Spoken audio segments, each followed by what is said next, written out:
ओम नमो भगवते वासुदेवाय नमः. राधे राधे. ओम धूम दुर्गाय नमः. नमस्कार यूट्यूब फॅमिली, आपल्या यूट्यूब चॅनलमध्ये आपले सहर्ष स्वागत आहे. कसे आहात मग सगळे? मजेतच असाल.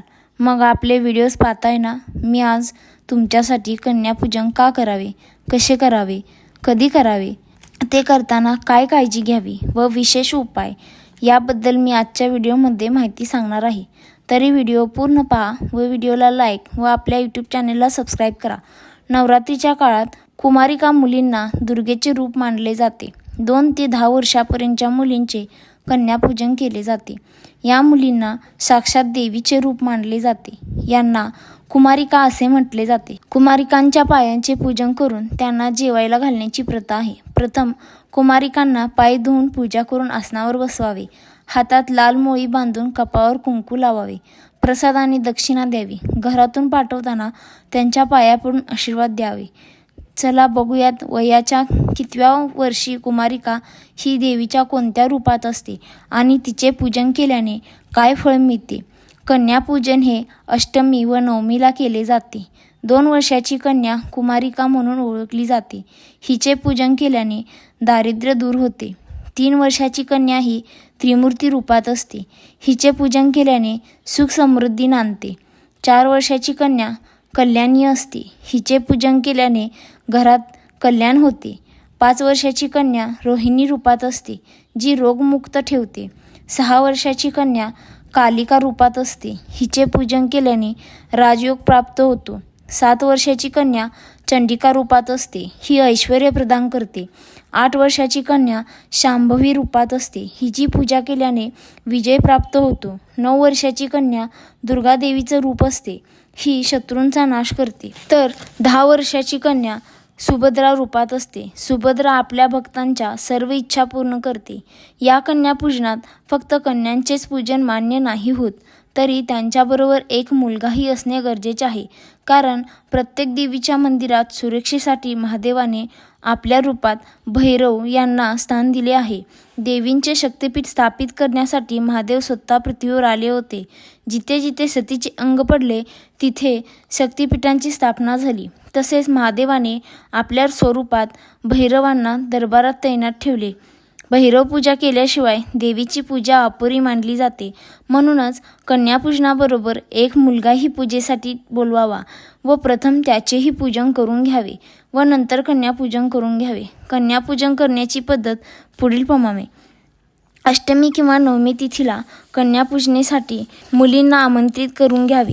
यानंतर अष्टमी किंवा नवमी तिथीला पूजेच्या वेळी कन्येची पूजा करण्याची संकल्पना करावी. कन्यापूजेसाठी हरभरा, पुरी, हलवा, खीर इत्यादीचा प्रसाद तयार करून माता राणीला अर्पण करावा.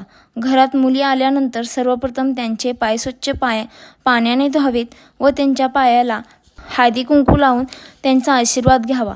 यानंतर मुलींना सजवलेल्या आसनावर बसवावे व त्यांना हलवा, पुरी आणि हरभऱ्याची भाजी असा नैवेद्य खायला द्यावा किंवा आपल्या हाताने चारावा. मुलींना जेवण झाल्यावर आसनावर तिथेच बसवावे, तेथून उठून देऊ नये.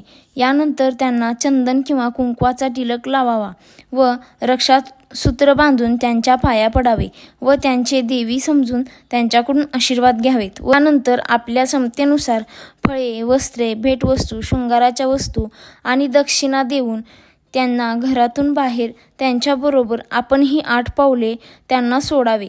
ही झाली कन्यापूजा. व अशाच प्रकारे जो मुलगा बोलवला आहे त्याचीही पूजा ही अशाच प्रकारे करायची आहे. त्यालाही भेटवस्तू, फळ, दक्षिणा किंवा वस्त्रे द्यावीत व त्यालाही तशाच प्रकारे निरोप द्यावा. या दिवशी आपण असा काय उपाय करून इच्छित काम, धनप्राप्ती, संतानप्राप्ती व ऐश्वर्य देवीकडून मिळवून घेऊ शकतो ते पाहूयात. तुमची इच्छा पूर्ण करण्यासाठी तुम्ही महानवमीच्या दिवशी दुर्गा सप्तशतीचे पठण किंवा श्रवण केले पाहिजे. यामुळे मानसिक शांती मिळेल. जर तुम्हाला या दिवशी संपूर्ण दुर्गा सप्तशतीचे पठण करता येत नसेल तर तुम्ही किमान त्याच्या 7व्या अध्यायाचे पठण करून किंवा श्रवण केल्यास तुमच्या सर्व इच्छा पूर्ण होतील. जर तुम्हाला आर्थिक समस्या भेडसावत असतील तर नवरात्रीच्या अष्टमी किंवा नवमीला खाऊच्या पानावर गुलाबाच्या पाकळ्या ठेवाव्यात आणि त्या ते पान आणि गुलाबाच्या पाकळ्या माता दुर्गाला अर्पण कराव्यात. असे केल्याने धनप्राप्तीचा मार्ग खुला होतो असे मानले जाते. या उपायाने तुम्हाला कधीही आर्थिक तंगी होणार नाही. नोकरीत प्रमोशन आणि व्यवसायात वाढ होण्यासाठी नवरात्रीच्या काळात विड्याचे पान घेऊन त्याच्या दोन्ही बाजूंना मोहरीचे तेल लावावे. त्यानंतर ते दुर्गा मातेला अर्पण करावे व रात्री त्याच दिवशी झोपताना डोक्याजवळ सुपारी घेऊन झोपा. यानंतर दुसऱ्या दिवशी सकाळी उठून हे सुपारी दुर्गा मंदिराच्या मागे ठेवावी. असे केल्याने नोकरी व व्यवसायातील सर्व अडथळे दूर होतील. विवाहित महिलांनी नवरात्रीत 9व्या तिथीला सुवासिनी महिलांनी माता सिद्धिदात्रीला सौभाग्याचे साहित्य अर्पण करावे.